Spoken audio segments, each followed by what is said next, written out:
Hello guys, good morning. आप सभी का my YouTube Sukhbir sir Bharatpur channel में सभी का स्वागत है। हमारी जो शैली चलेगी वो डूनाट शैली चलेगी। डूनाट शैली के अंतर्गत हमारी जयपुर शैली। इस जयपुर शैली के अंतर्गत हम जानेंगे राजस्थानी और मुग़ल शैली का। इस शैली पर बहुत अधिक प्रभाव माना जाता है, या हम कह सकते हैं राजस्थानी और मुग़ल शैली का ये सम्मिश्रण है। मुग़ल शैली का इस शैली पर बहुत अधिक प्रभाव पड़ा। स्वर्णकाल सर प्रताप सिंह के काल को ही क्या कहा जाता है, स्वर्णकाल माना जाता है, क्योंकि ये शैली का सर्वाधिक विकास सर प्रताप सिंह के काल के समय पर ही हुआ। इस शैली के अंतर्गत भिखारियों को, फकीरों को देती हुई नारियां भिक्षा, हाथी दंगल के चित्र, इसके प्रमुख चित्रों की विशेषताएं मिलती हैं। इस शैली के अंतर्गत हम जयपुर शैली के अंतर्गत देखें तो हमारा आदम कद पोर्ट्रेट के चित्र इसकी प्रमुख विशेषता मानी जाती है, क्योंकि सायराम ने इस जयपुर के ईश्वरी सिंह का सर्वप्रथम राजस्थान का सर्वप्रथम आदमकद का चित्रित किया गया था। इसी कारण से सायराम चित्रकार जो हैं वो हमारे प्रमुख अपनी ख्याति लिए हुए हैं। यदि हम बात करें सबसे पहले जयपुर शैली की, जयपुर शैली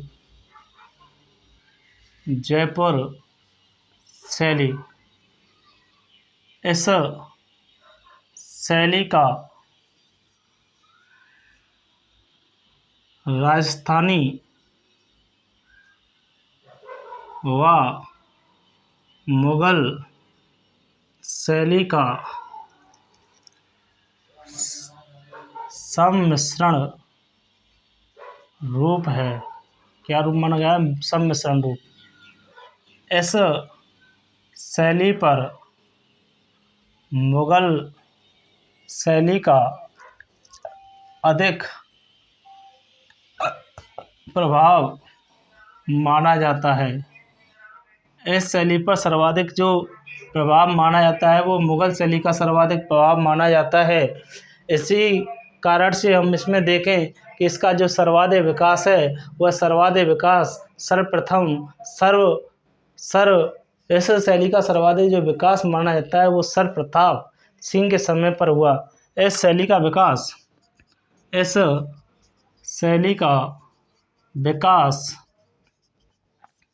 सर प्रताप सिंह के समय पर हुआ। इसी कारण प्रताप के काल को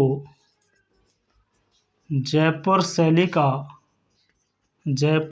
का स्वर्णकाल कहा जाता है। प्रताप के काल को ही, जो प्रताप का काल था उस समय पर जयपुर शैली हमारे चरम बिंदु पर पहुंच चुकी थी। इस कारण से जयपुर शैली को, प्रताप के काल को हम क्या कहते हैं? स्वर्णकाल कहते हैं। इसके अंतर्गत देखें जयपुर शैली आदमकद पोर्ट्रेट चित्रों के लिए प्रसिद्ध है। किसके लिए? आदमकद पोर्ट्रेट चित्रों के लिए प्रसिद्ध है। इसका एक प्रमुख चित्रकार आता है साहेब राम, एक आता है शहाबुद्दीन जो मेवाड़ के अंतर्गत पड़ते हैं, एक आता है हमारा साहेब राम। ये जो साहेब राम है, इस साहेब राम ने ईश्वरी सिंह का एक आदम कद का चित्र बनाया था। साहेब राम ने ईश्वरी सिंह के आदम कद का चित्र बनाया था। हमने जस्ट पढ़ा इस शैली का राजस्थानी और मुग़ल शैली का एक सम्मिश्रण रूप आता है। इस शैली पर मुग़ल शैली का अधिक प्रभाव माना जाता है। इस शैली का विकास है सर प्रताप सिंह के समय पर हुआ। प्रताप के काल को ही जयपुर शैली का स्वर्णकाल कहते हैं।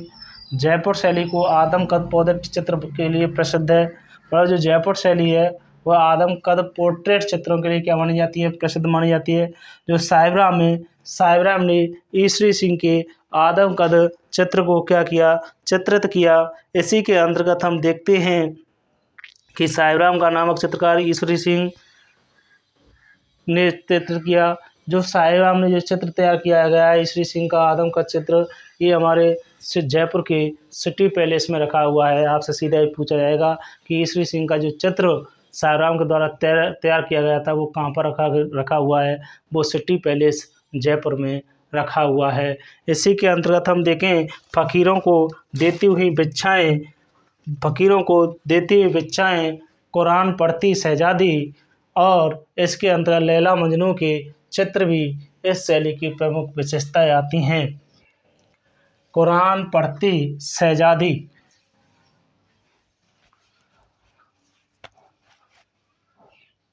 कुरान पढ़ती शहज़ादी, लैला मजनू, फ़कीरों को देती हुई भिक्षा नारी के प्रमुख चित्र हैं। मतलब इस शैली के हम यदि प्रमुख चित्रों की बात करें, इस शैली के अंतर्गत जो फ़कीरों को देती हुई भिक्षा नारी, लैला मजनू के चित्र और हमारा कुरान पढ़ती शहज़ादी की इस शैली में प्रमुख चित्रों की बात की गई है। इसके अंतर्गत हमारे कुछ लघु चित्र भी बनाए जाते थे, उनको हम कहते हैं सूरत का कारखाना। इस शैली के अंतर्गत लघु चित्र बनाए जाते थे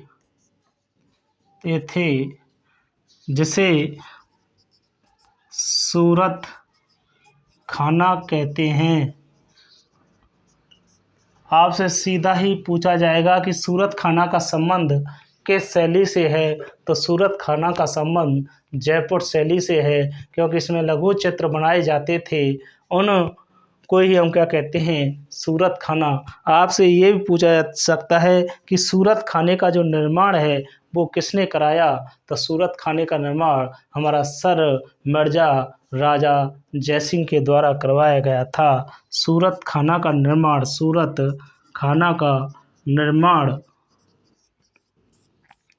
सर मिर्ज़ा राजा जयसिंह के द्वारा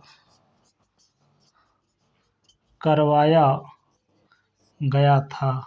आप सभी को पता होगा कि सूरत खाना क्या है। यहाँ पर हमारे लघु चित्र जो बनाए जाते थे वो सूरत खाना कहलाते थे और इस सूरत खाने का निर्माण किसने करवाया, राजा जयसिंह के द्वारा करवाया गया। इसी के अंतर्गत मैं बात करूँ, यहाँ पर राजा जयसिंह की पत्नी या रानी आती है, उस रानी का नाम चंद्रवती आता है। उस चंद्रवती के भी यहाँ पर क्या किए गए हैं, प्रमुख चित्र तैयार किए गए हैं।